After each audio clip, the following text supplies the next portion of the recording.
Yo, yo, yo, what up, y'all? It's your boy Rob coming back at you once again with another live stream. So before we get started, you already know what to do. If you're not subscribed to the channel, make sure you hit the bell icon twice.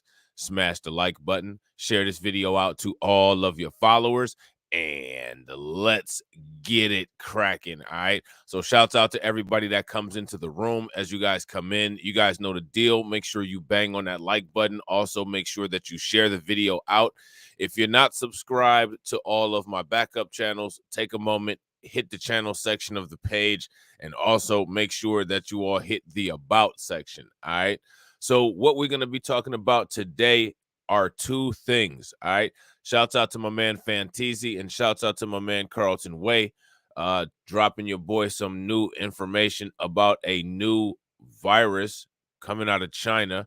All right. The Langaya virus. All right.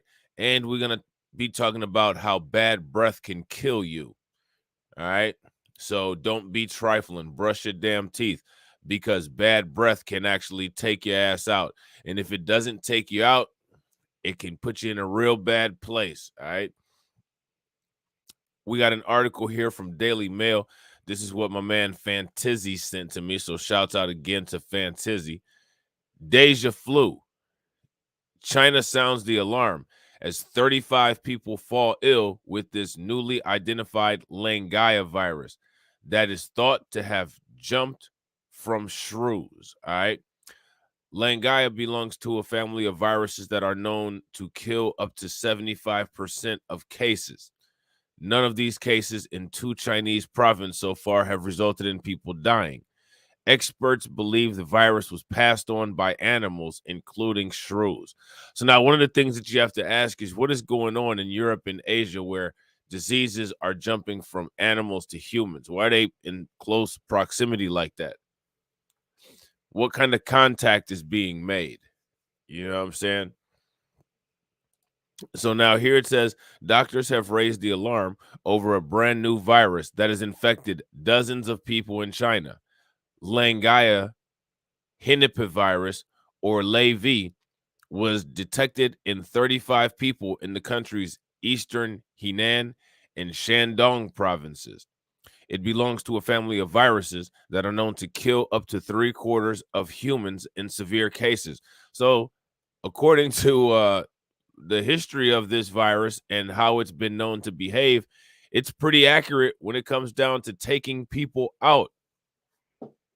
Shouts out to my man Cameron Jones. You guys should do like Cameron Jones did and join my Patreon. It's in the chat in the comment section. Shouts out to my man Cameron.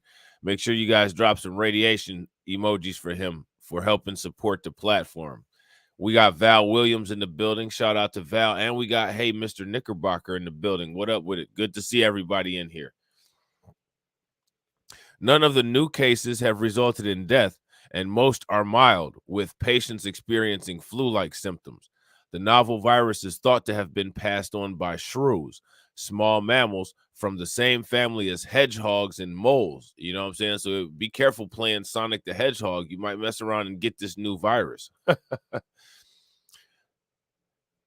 A study published last week reveals that the virus was first detected in humans in 2018, but dozens of cases have been found since then.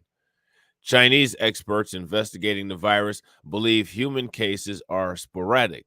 They are still trying to work out if it can spread from person to person. Well, I mean, that's concerning. Shouts out to Carla. What up with it, Carla? That's concerning. I would think that that's something that we need to know. That's pretty damn important, don't you think? So there goes the shrew sitting up there looking like Sonic the Hedgehog. Now this Henan right here, this is the region where it came from. This is the region where they found the cases, the outbreak is taking place. You know what I'm saying? So now here it says researchers led by the Beijing Institute of Microbiology and Epidemiology published their findings on the virus, also known as LayV, in a study in the New England Journal of Medicine. All right, so you guys know we're familiar with the New England Journal of Medicine. We've looked at the New England Journal of Medicine before. We might have to look at it again in regards to this. You know what I'm saying? We might actually have to look at it again in terms of this.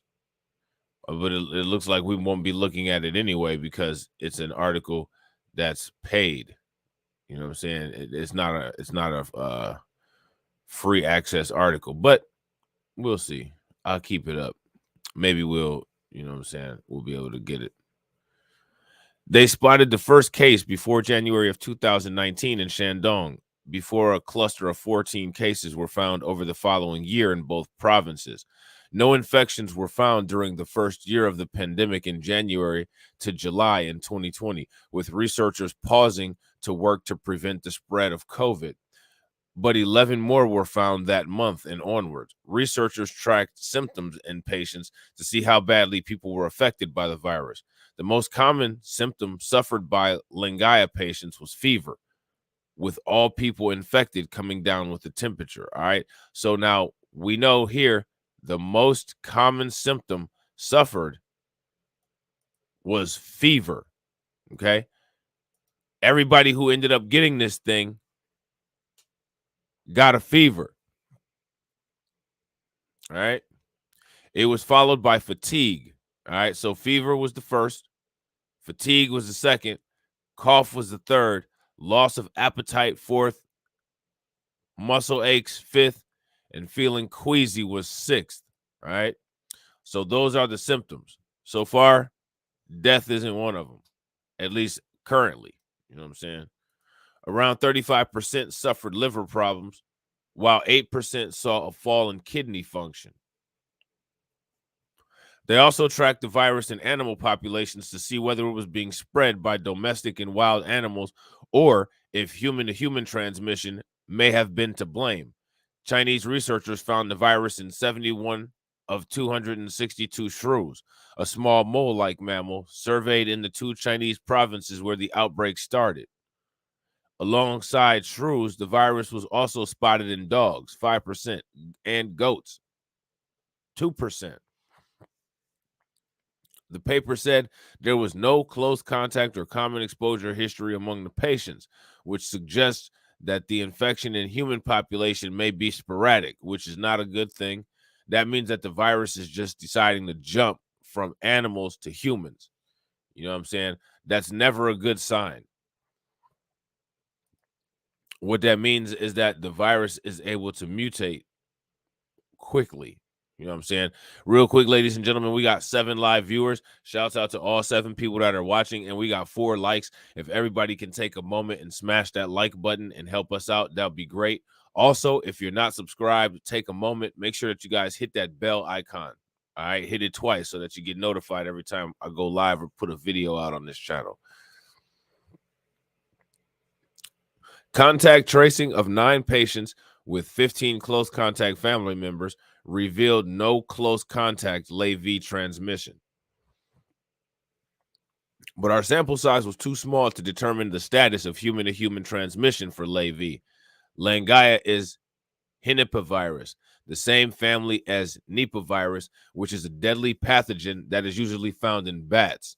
Like COVID, Nipah can spread through respiratory droplets, but it is far more deadly, killing up to 3/4 of the people it infects. So this is not good.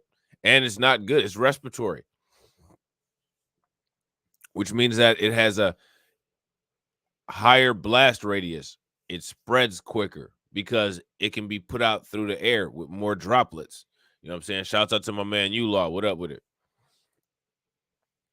So now here it says it has been listed as one of the viruses most likely to cause the next pandemic by the World Health Organization, guys.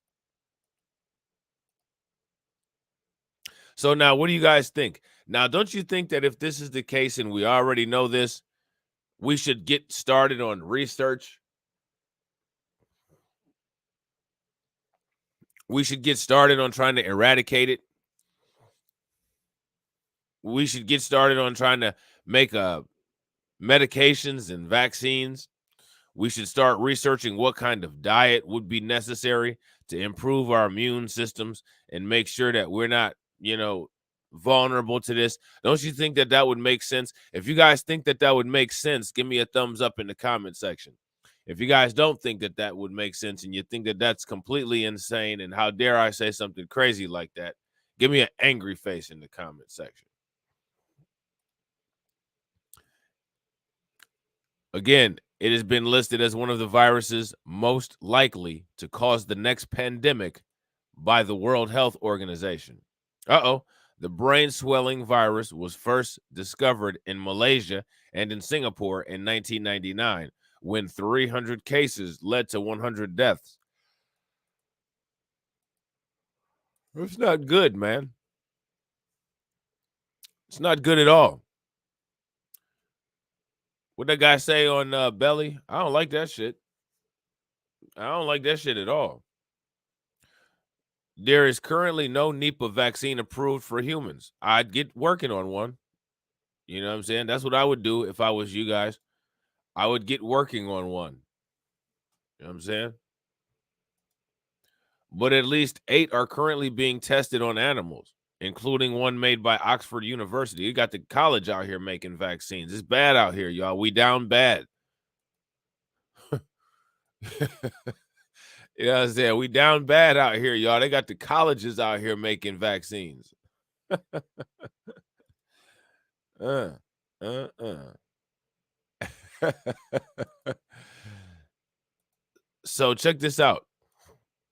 I don't know if you guys know, but it's important to brush your teeth. All right. How many people in here brush their teeth every day? If you guys brush your teeth, give me a thumbs up.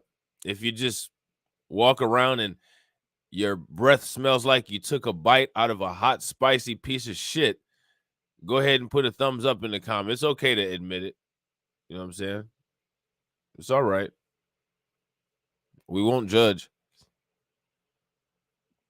If you're one of those people that prefers a mouth that tastes like hot curry shit, that may be your preference. Just warning you that it's not healthy. You know what I'm saying? Not only does it turn people off, not only is it nauseating, not only can it negatively affect your social life, it's just not healthy. You know what I'm saying? Now, here's my question to everybody. Why is it not healthy?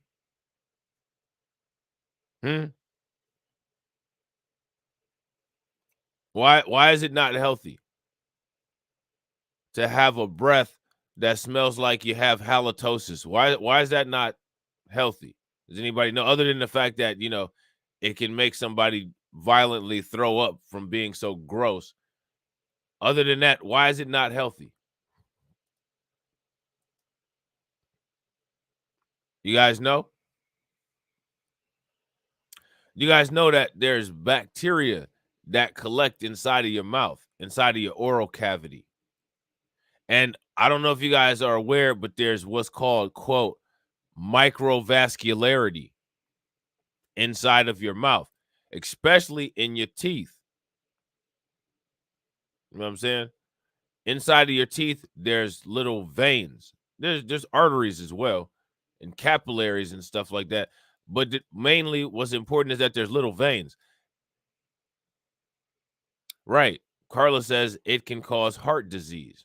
Right. Gingivitis can cause mouth cancer. How do all those things work? What causes cancer?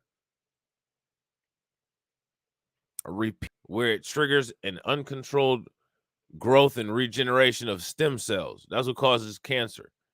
So in many times when you have a repeated injury to an area, it can trigger a cancer response. Now, who knows what takes blood to the heart? Is it your veins or is it your arteries? Which one? Your veins or your arteries? Which one takes blood to your heart?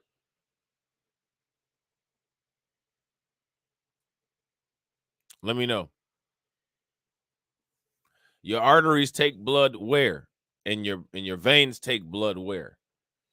They take blood to different places. So we need to make sure that we know what takes what where. You know what I'm saying? What takes what where? Your veins take the blood to what? Your arteries take the blood to what? Let me know in the comment section. If you guys don't know, give me a thumbs down, all right?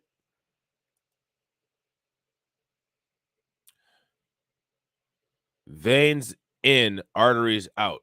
Yes, veins, venous. Yes, that's good. So that means that if you have bacteria in your blood and it's traveling through your veins, then that means that it can go back to your heart. When it goes back to your heart, what can that cause?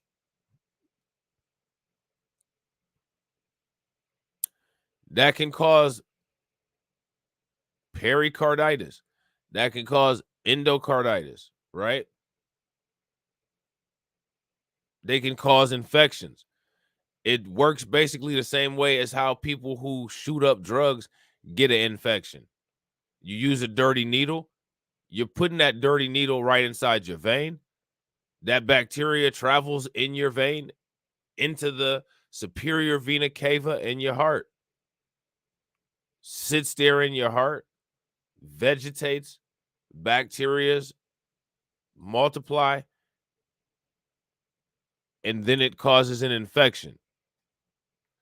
Can that kill you?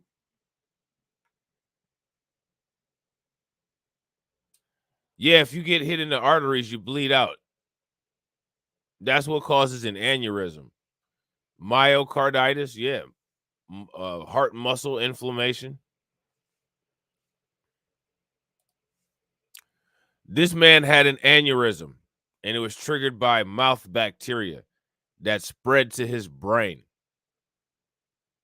What do you guys think about that? Not the good. Not very good. Man's aneurysm triggered by mouth bacteria that spread to his brain. The rare case required treatment from both brain and heart surgeons. All right. So that's not a good situation. That's not very comfortable either. His aneurysm was triggered by mouth bacteria. They spread to his brain. Now, here's my question. Tell me how they got there. Yeah, that is scary. That's scary as hell. Who wants to deal with a brain infection because you got bad breath? You know what I'm saying? Why the hell do people with bad breath always get right up in your face and want to talk to you? Damn, you ain't never smelled your own breath? Back up. Shit. You ever notice that people that have bad, really bad breath always breathe out extra hard when they talk for some damn reason, and they get right up in your face as if you can't have, I can hear you. Shit. Your breath is screaming, and so are you. Get out of my face. Shit.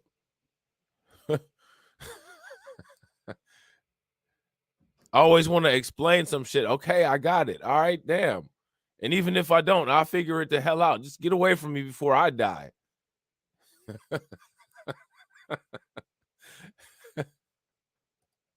So now here it says the trouble started when cavity causing bacteria all of us have in our mouths traveled to Jay Keller's heart and then to his brain, causing a life-threatening aneurysm. But he wouldn't know it for a while. Keller, who is a 49-year-old architect, runs marathons, works out, and never gets sick, he said. So when he suddenly started feeling fatigued in the summer of 2021, he thought it was just a cold. You just didn't think it was COVID, huh? You know what I'm saying? Ain't nobody catching colds no more. Joe ass thought you had a cold. That explains a lot.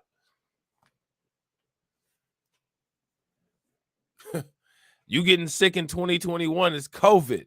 You ain't catching no cold out here. The cold is out of style and shit. You didn't know that?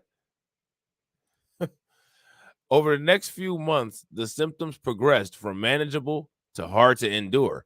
I was just increasingly tired at night, Keller told Today. Eventually, I found that I couldn't really run anymore. It was just too hard, my wife would say. It's like you're 75 years old at the end of the day. Well, that's not a being too hard isn't a problem that 75-year-olds usually have. It's usually the opposite. Motherfuckers ain't thankful for shit nowadays.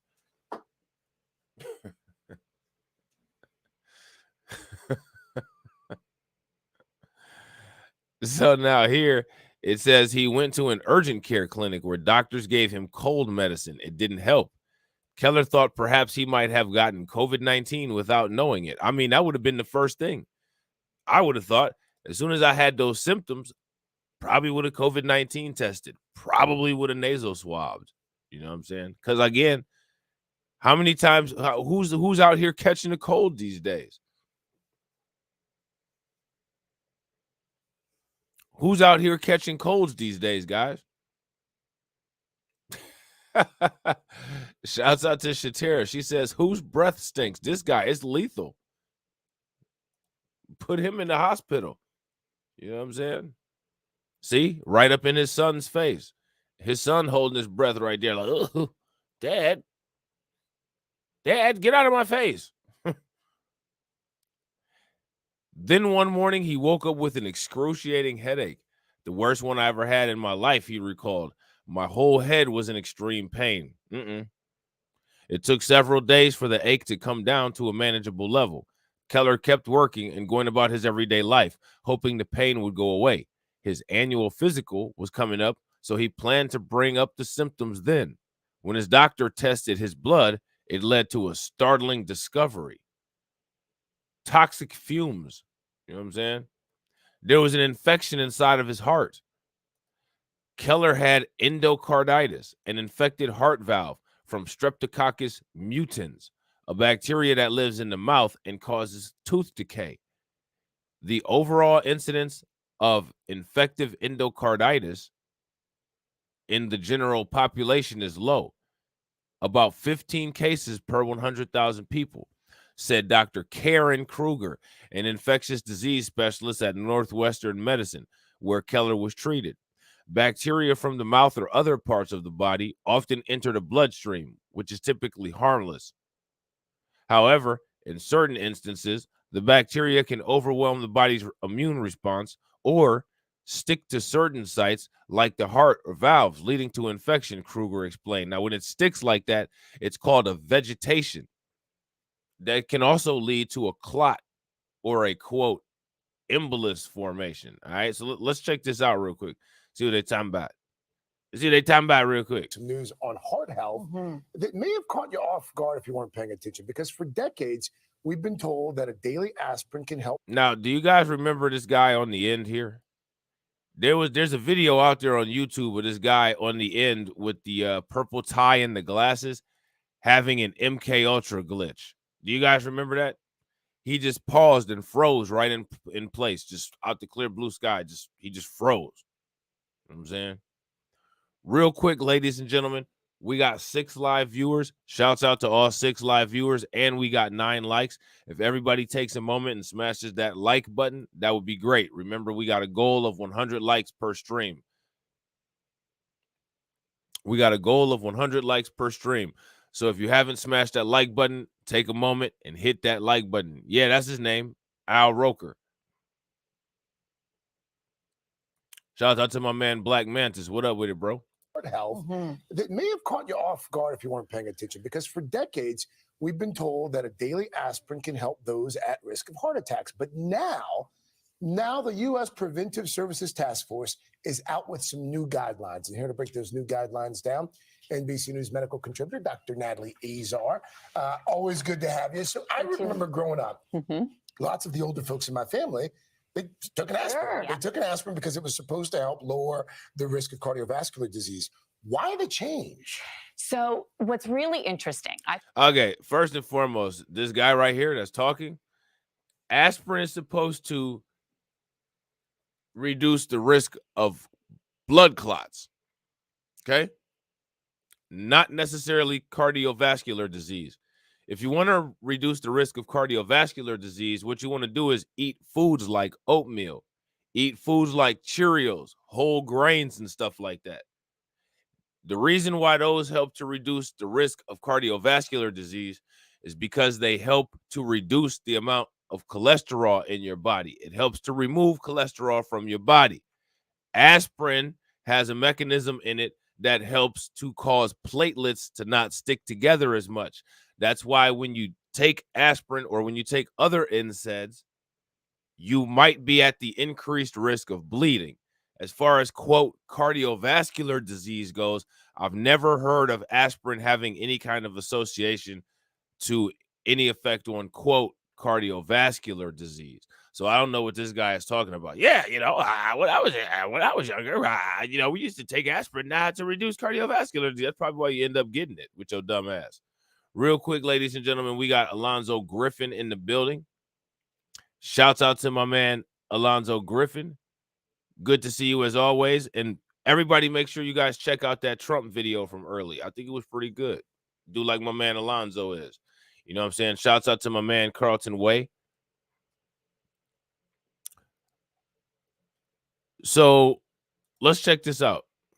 I find this very interesting, is that a lot of that older research that aspirin helps to prevent heart disease was done at a time when people were smoking a lot more and people were not using statins, those cholesterol-lowering medicines, the way we have them now so ubiquitously. So the benefit of aspirin was kind of exaggerated from those studies. And more recently, the research has really shown that for the vast majority of middle-aged adults, oatmeal is good for you. Aspirin to prevent a first event, a first heart attack or a stroke, the benefit there is not really outweighed by the potential risk for bleeding. And that's really the thing we're talking about. All right, so break it down for us. Who should and shouldn't be taking this preventatively? Okay, so a point that I want to hit home, and I might say a couple of times, is that this is only for primary prevention, which means that if you have had a heart attack or stroke, or you have a stent, or you have atrial fibrillation, or for that matter, if you're on aspirin, don't discontinue it. All right, who knows what atrial fibrillation is? First of all, if you're on atrial fibrillation, if you have atrial fibrillation, more than likely, you're going to be on some other kind of blood thinner. More than likely. You're probably not going to be on 81 milligrams of baby aspirin. You're probably going to be on some shit like Coumadin. Or you're probably going to be on some shit like Eliquis. Or you're probably going to be on some shit like Xarelto. You're probably not going to be on some damn aspirin. Probably not. You know what I'm saying? Yeah, it's an irregular heartbeat. It's when your atrium fibrillates. You know what I'm saying? It's an irregular firing from your atrium.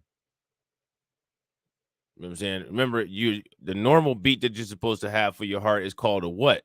It's called a sinus rhythm because it comes from your SA node in your heart. That's where it starts the heartbeat. That's where it starts the electrical impulse that causes your heart to beat properly. Sinus rhythm, a normal sinus rhythm. You know what I'm saying? There can be sinus bradycardia. You know what I'm saying? Atrial fibrillation. The reason why that is something that can cause clots is because it doesn't allow your heart to empty effectively. So that means that the venous blood in your heart kind of sits in the atrium. And what happens is clots start to form in your heart. Yeah, you don't want your atrium fibrillating. That's right. You don't want that. You mess around and be on Coumadin. You have to go to the doctor every week to get labs drawn if you get on that kind of anticoagulant. You know what I'm saying? Before talking to your doctor. But definitely, if you've had an event, you are to continue aspirin to prevent a second event. Where it gets a little bit squishy is this age 40 to 59. In that age group, if you are at higher risk for having something happen, you haven't had an event yet, but you're at higher risk. And there's a few different ways to sort of define that. One of them is this really important thing called you put in a bunch of risk factors, and if your number is greater than 10%, probability of having an event over 10 years, you might be considered a candidate for aspirin prophylaxis if you're at low risk for bleeding. And then finally, and this is very important, if you are 60 or older and you have not had an event, you are not supposed to start aspirin. If you're 60 or older and your heart's fine, no aspirin.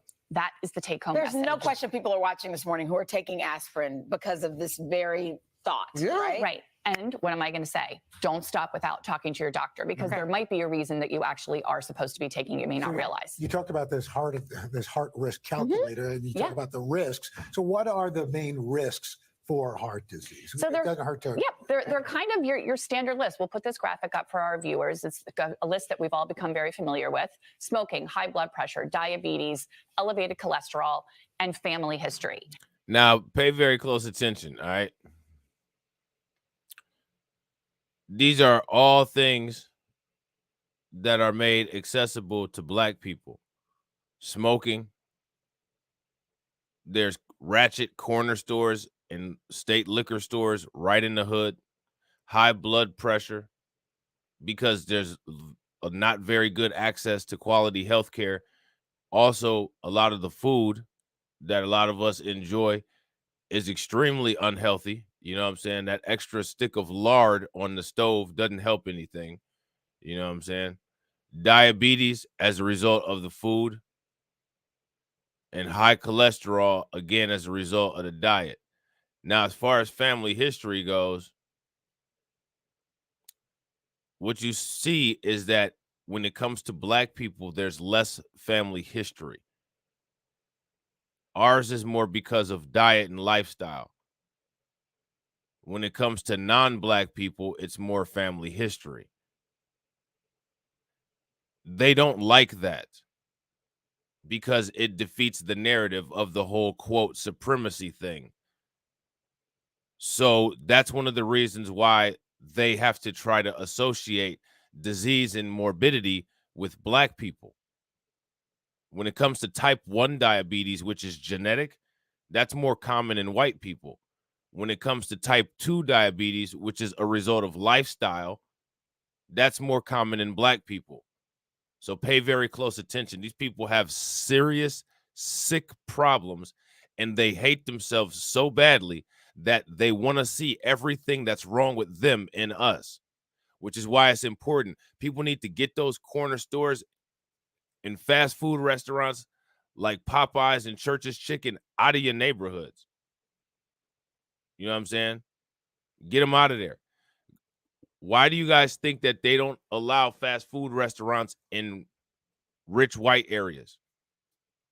Why do you think you see them all the time running around outside, you know, trying to stay in shape? They have to.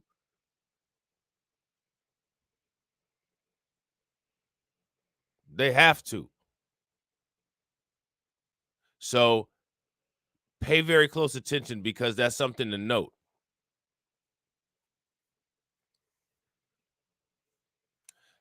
Well, what I'm talking about, hey, Mr. Knickerbocker, is a proven fact. Literally everything that I said, you can go look up. As far as epigenetics, that's still something that white people did to Black people. We got to stop trying to automatically give them a pass. That's one thing that has to happen. Epigenetics is a result of white people and slavery. So that even that on a long-term basis is still consistent with what I said.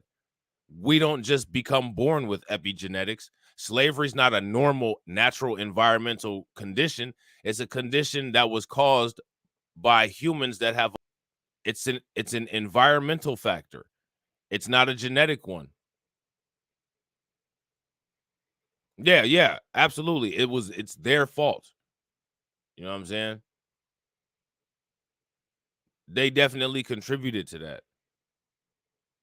So that's the same as what I'm saying. These kind of issues, they're not genetic for us. Epigenetics is an issue that resulted from environmental trauma over a long period of time to where it became genetic. It's not something that's naturally genetic. Just like how if you're subject to like radiation or lead poisoning or something like that, or asbestos over a long period of time, then it'll become genetic. Epigenetics over a long period of time is something from repeated trauma over generations and generations and generations that becomes genetic. The factors that I'm talking about are things that we can change today. You know what I'm saying? It'll take a long time of those kind of changes that I'm talking about to do some type of reversing of epigenetics. You know what I'm saying? Now, you got to ask the question. We talk about all these cases of reparations. Is that a case for reparations? I don't see why not. I don't see why, if we can show a repeated pattern of attempted poisoning by putting horrible restaurants and allowing for easy zoning of crappy Chinese food restaurants, Arabic corner stores, and white corporate owned grease pits like Kentucky Fried Chicken for targeting our neighborhoods, targeting us, targeting our youth. And we know that these foods are disgusting and unhealthy. I don't see why that's not a case for a lawsuit to get those people out of the hood. If they want to poison somebody, let them poison their own people. Don't make money off of poisoning us. You know, all of these fast food companies like McDonald's, they all get paid money for getting us up out of here quicker, man. Burger King. Notice how the white neighborhoods have Chick-fil-A. Restaurants like the Outback. All the little, Panera breads and stuff like that. When the last time you saw Panera bread in the hood? You ever seen a Panera bread in the hood? You ever seen a Starbucks in the hood? You think that's an accident? It's not.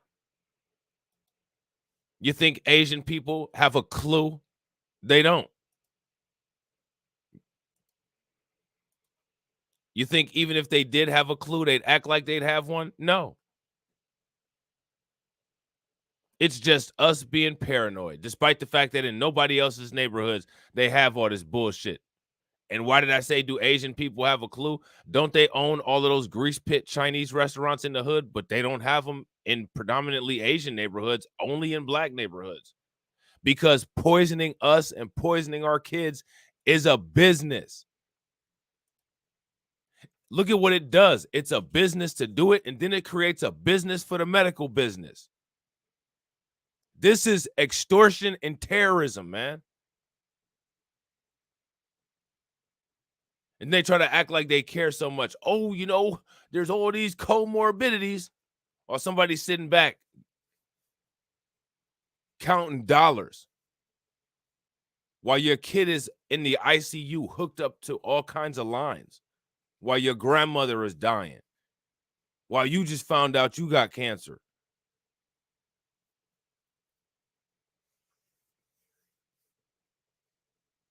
That's smart. Yeah.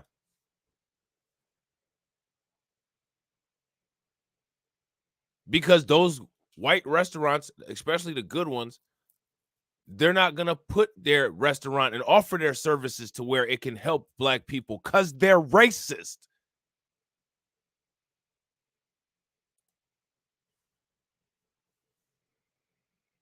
You know what I'm saying? They don't want you to have access to healthy food. There's not going to be no Panera bread in the hood.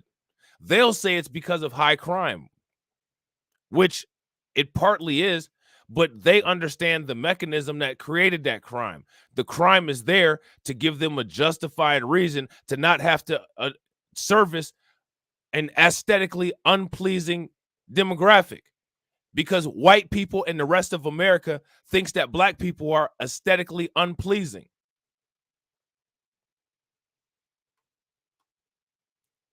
Trump feels that black people are aesthetically unpleasing. Remember how comfortable he was in Minnesota with the blonde, blue-eyed people that had the good genetics?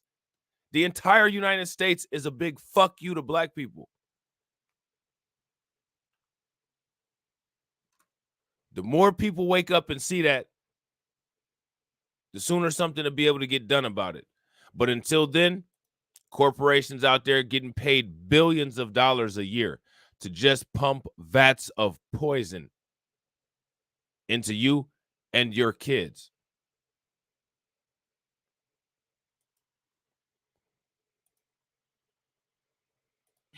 You know what experts say? What? They say that, forgetting about aspirin, 80% of cardiovascular events can be prevented by doing, we're going to pull up this next graphic. We're for listening. everybody. We promise. Ready?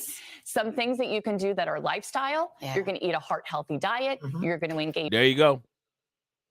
Healthier diet, physical activity, manage blood pressure, screen for diabetes.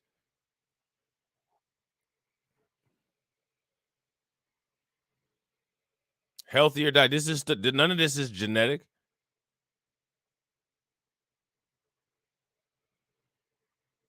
But if you listen to white people will say it's because you're black. Why they trying to sit up here and call everybody else race hustlers running a race hustle? This is a race hustle right here. Do they even know what any of these words mean? Sit up here talking about people are race hustlers while they making money off of other people's races.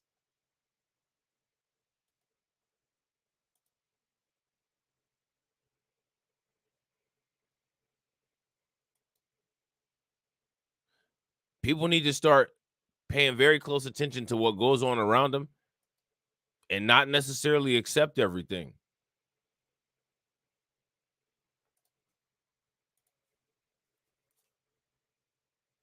Healthier diet. It's hard to have a healthy diet when fresh food is more expensive than fast food, right? It's kind of difficult.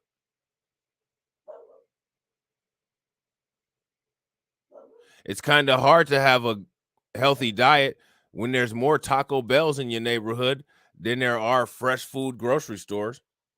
And God forbid you have one. A white supremacist will come down there and shoot your grandmother.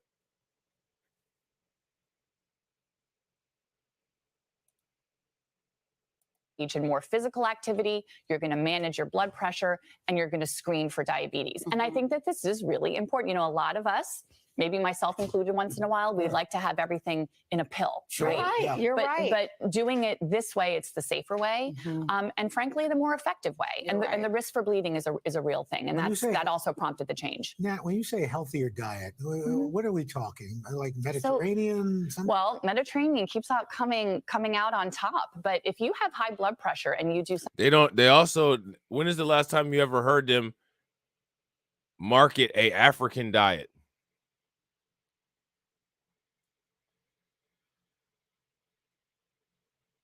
You guys ever heard of a market an African diet? Does anybody know what kind of food that Africans eat, like meat soup? While everybody goes around talking shit about jollof rice, I bet you if you take a look about it, it's pretty heart healthy. While we sit there and, you know what I'm saying, eat fried chicken and shit.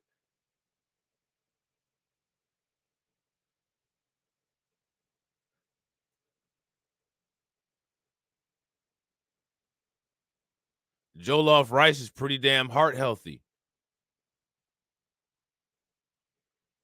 And you got these white people going around selling Mediterranean diets. Nasty shit like feta cheese. Nasty shit. Hummus. Shit that tastes nasty. Why are you talking about breath smelling like ass? They don't even know what Africans eat. Facts. My man AB Promotion says Ghanaian jollof is good. So in my opinion, this is one of the reasons why we need a think tank.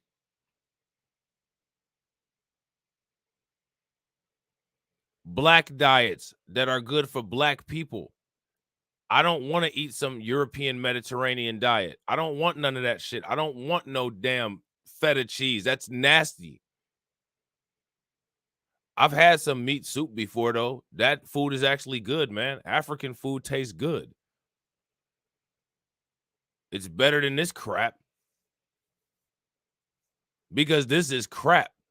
Cottage cheese on top of lettuce with some damn tuna fish. I don't want that shit.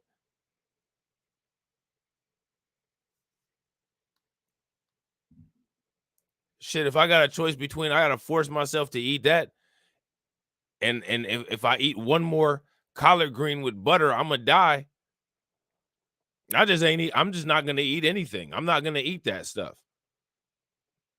You know what I'm saying?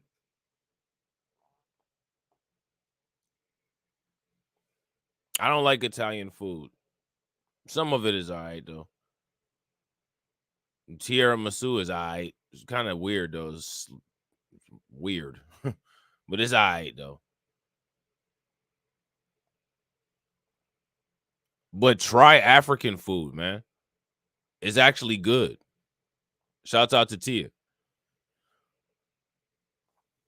Try African food. We don't need to eat that European shit that they always try to force down our throats. Some of it is good. I'm not saying not to eat no good European food. Listen, man, I'm gonna tell you, when it comes to like pastries, like Slavic pastries, I fuck with some baklava, especially if it's made good. You know what I'm saying? But these people are not the end all be all of everything. Their diets not necessarily appropriate for everybody. I've never been pro dairy products ever. I've never thought it was a good thing to eat dairy. Nowadays, there's studies coming out saying how dairy is. You know what I'm saying? They serve fish with the heads on it at more than just African restaurants. Hey, Mr. Knickerbocker.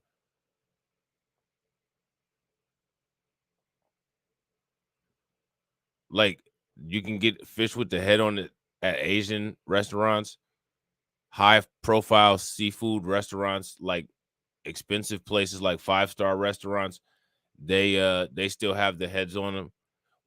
One thing it seems like that people like, and I ain't picking on you, but like one thing that people tend to do is like the most extreme shit. They just always associate it with like some shit that we do, when like that's some shit that literally everybody does.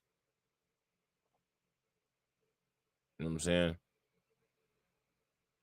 Like, people in Hawaii do those pig roasts, the luau's, where they have a pig on a rotisserie and then they serve it on a platter with the apple in the mouth. You know what I'm saying? People make this shit called hog head cheese with like blended pig's brains in it. You know what I mean?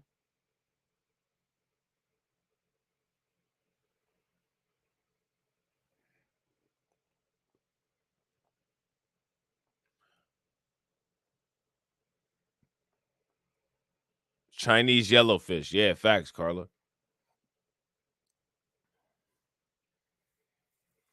So my thing is, have you guys ever heard of pink slime?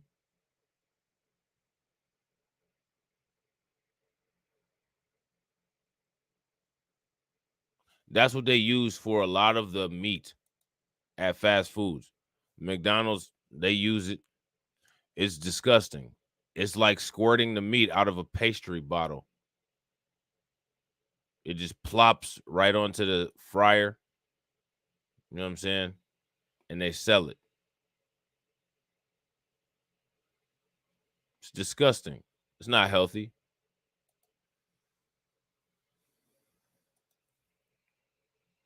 But it's a whole hustle. And the reason why they continue to do it is because they don't expect you to come up with a solution.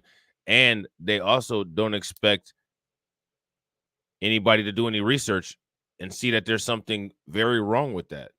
You know what I'm saying? Real quick, ladies and gentlemen, we got 12 live viewers. Shout out and thank you to all 12 people that are watching. If everybody can take a moment and smash that like button, we'll have 28 likes. All right. So if everybody can smash that like button and hit the bell and also share the video out, that'd be great. Okay. So please help your boy out by doing that.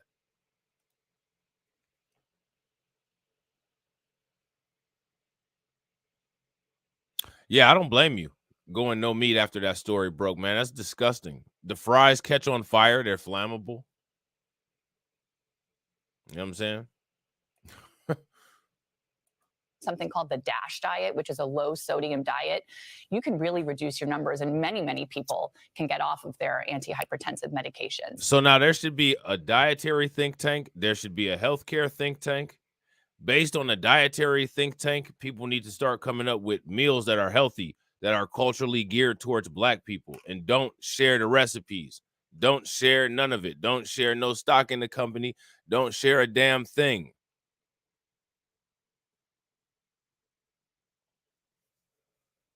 if people decide to mention your restaurant in a song or something like that, if you didn't give them permission, sue the shit out of their asses, especially if it's a rock and roll record company, or especially if it's a country record company. Sue the motherfuckers into the ground. Yeah, Ronald McDonald is a white supremacist character from hip hop cartoons, because that's one of the things that I made up about clown face supremacy. You know what I'm saying? So is the Joker. That's a whole nother reason. That goes into the sociopath thing. You know what I'm saying? That's a whole nother story for another day.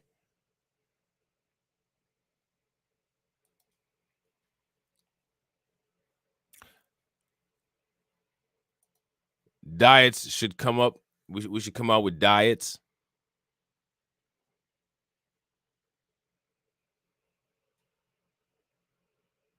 Why do you let people feed you? You know what I mean? Think about that shit. That's some of the most intimate thing that can happen. That's why, like, when people get married nowadays, women don't like it. They don't associate it. Women look at other women as weak if they do this.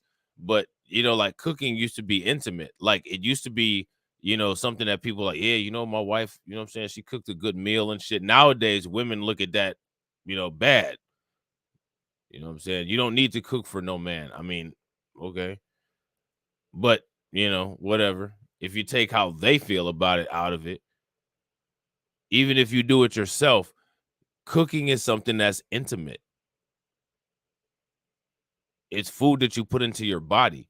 Why do we just eat what's prepared for us, being surrounded by groups of people that have literally historically tried to eradicate us? Think about that. Where's common sense in that? Hey, boys and girls, I have this wonderful meal of nothing but grease-filled fries and liquid meat on a bun for you. It's wonderful. And I'll even give you a toy with it if you give it to your kids.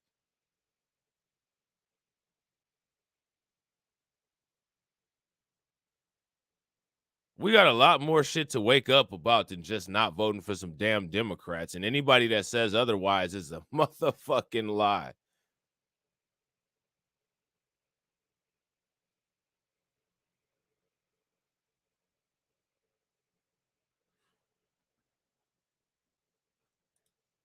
So now here it says anyone can develop a heart valve infection, but it's more likely in patients with a predisposing condition such as structural or vascular heart disease. Now, pay very close attention to people who are born with birth defects.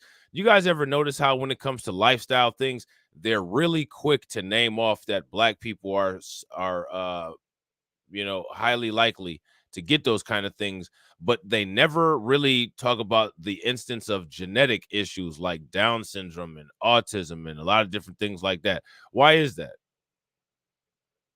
But we can sit there and say, oh, see, like they try to fake sympathize. Oh, you know, look at those poor black people. Oh, you know, type 2 diabetes is such a bad thing. You know, it's like, oh, you know, look at those Siamese twins with 2 heads. Oh, you know, I'd rather have type 2 diabetes than another neck and another head.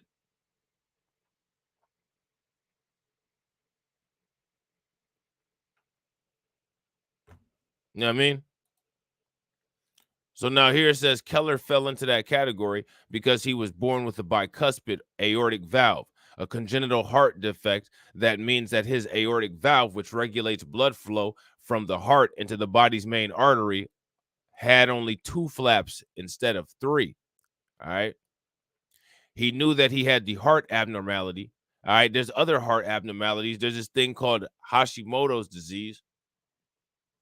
Pay attention to who has that the most.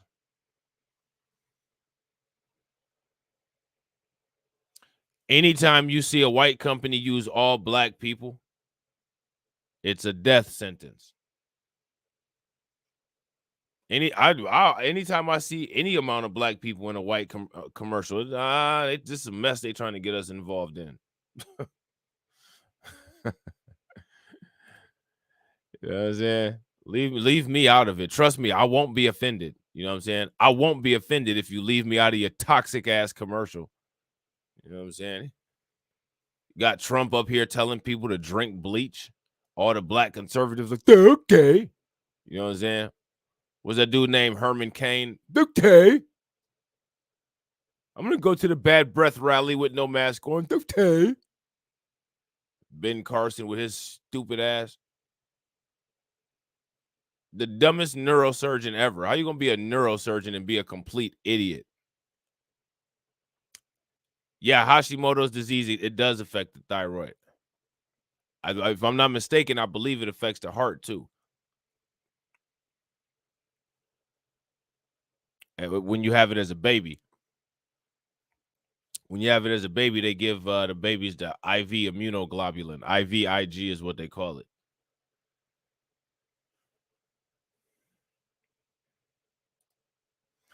So now here it says he knew that he had a heart abnormality, but it never affected his life until the infection. Yeah, it's just like anything. It doesn't affect you until it does. That's just like conservatives. That's like black conservatives with racism. It doesn't affect them until it does. Herschel Walker on that gin and bleach. He's such a damn coon. He won't even get his black belt.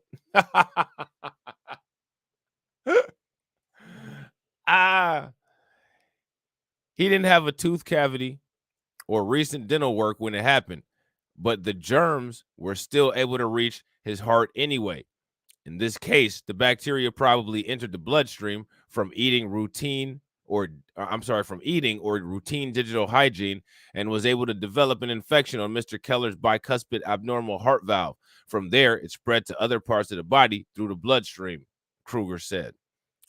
He had an infection inside of his brain. The heart valve infection was just the start of Keller's problems. The heart is the central pump of the body, so part of that pump is infected. Blood is flowing past an infected piece of machinery, said Dr. Babik Jarami, Keller's neurosurgeon at Northwestern Medicine. What that means is pieces of infected junk will just fly off and lodge anywhere, he noted. That happened in Jay, and one of those had lodged in his brain, infected the brain arteries.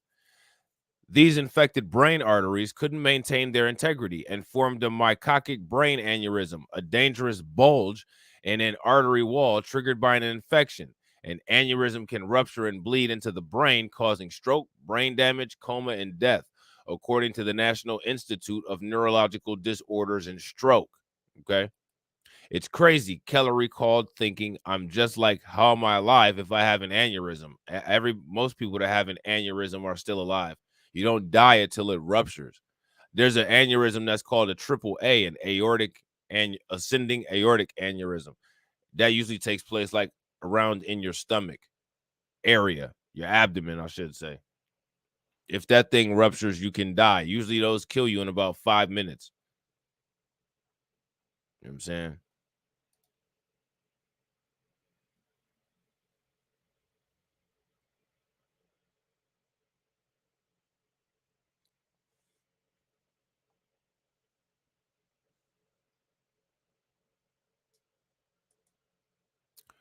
So now here it says Keller's case was rare. Having an infected brain aneurysm is very uncommon, and having that can be related to a heart infection is even more uncommon, Jerami said. Both issues had to be fixed, but the aneurysm had a high risk of bursting, so doctors decided it had to be treated first. They tried a course of antibiotics to shrink it, but it didn't work. Now, I mean, they know that's not going to work. What they should have did was figured out where it was at and got rid of it, removed it, seen what it was. You know what I'm saying? Or did like a cath lab or, some type of angioplasty and injected clot buster right at the site. You know what I'm saying? Shout out to my man Flying Fish. What up with it? I can assassinate with my breath right now. This person right here damn near killed themselves with their breath. You know what I'm saying? This person right here damn near killed themselves with their breath. Real quick, ladies and gentlemen, we got 15 live viewers. Shout out and thank you to all 15 people that just joined. All right. If everybody can please take a moment, smash the like button and also share the video. All right. That would get us up to 23 likes. All right. Remember, we got a goal of 100 likes per video. All right. And we're getting there. So keep up the good work. Keep smashing that like button. Keep sharing. You know what I'm saying? So now here it says in February, Keller underwent a craniotomy where surgeons opened his skull and performed what Jeremy called a double brain bypass. See, I told you that's what they should have did from the beginning. They gave him antibiotics. Why would they give you antibiotics? What is that? How is antibiotic? Like, that don't even make no damn sense. You have a bulging aneurysm in your brain. That's a vascular issue, a mechanical vascular issue. How is antibiotics going to help that? That's stupid. What antibiotics is going to do is antibiotics is going to stop the vegetation that's growing on your heart. Antibiotics will also clear out your system in order to make the surgery easier. But it's not going to do anything for the aneurysm. The aneurysm is an issue of 3D orientation, shape, and size, geometric manipulation of one of your arteries, making it susceptible to being weakened. Antibiotics aren't going to do anything for that. Antibiotics do things for infections.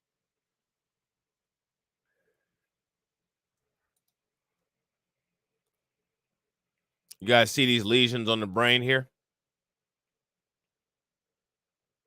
These abnormal lesions? Where this red circle is right here, that's where the aneurysm is.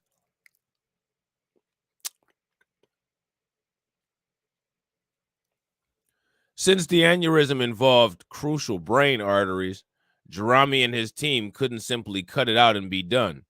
They took the blood vessel attached to the bulge and rerouted them by attaching them to nearby normal brain arteries, Jeremy said. It's basically rewiring or redoing the plumbing of the brain by cutting out the part that's not working and getting the remaining tubes to reconnect with each other, he noted. So what they probably did was took one of those and reconnected it to this big artery that's in your skull called the Circle of Willis. Anybody ever heard of the Circle of Willis? What you talking about, Willis? That's what I'm talking about. I'm talking about the Circle of Willis. How many people have heard of the Circle of Willis?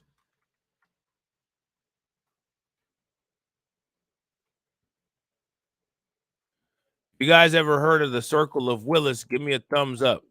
If you guys have not ever heard of the Circle of Willis, give me a thumbs down. Have you guys heard of it? Carla heard of it.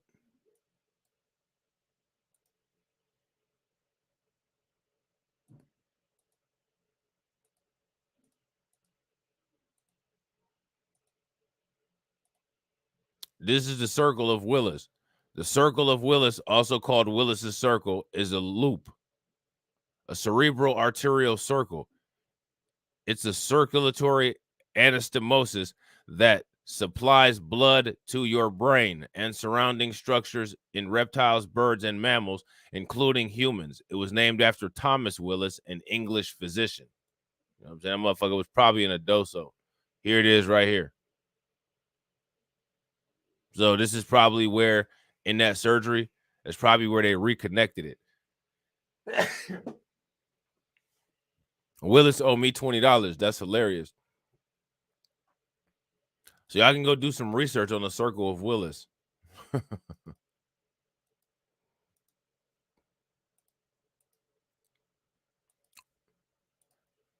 Y'all can go do some research on the Circle of Willis. So this is him right here. He damn near blends in with them sheets. That shit crazy. To Keller's great relief, He came out of 8-hour brain surgery thinking clearly and bounced back quickly, he said. 2 months later, he was back on the operating table to have his heart valve replaced. Today, he's feeling pretty much 100% and is running and working out again. There are no restrictions on what he can do. He just needs annual follow-up visits with his medical team. Life is pretty much back to normal, minus a couple of really cool scars, Keller said, but I feel great. He urged others to listen to their bodies and not push through or ignore pain or unusual symptoms. Now, that's easy to say if you got access to health care and health insurance.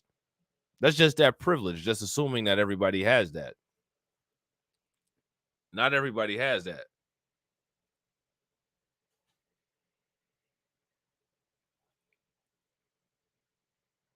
Some people got to work. Some people got shit to do.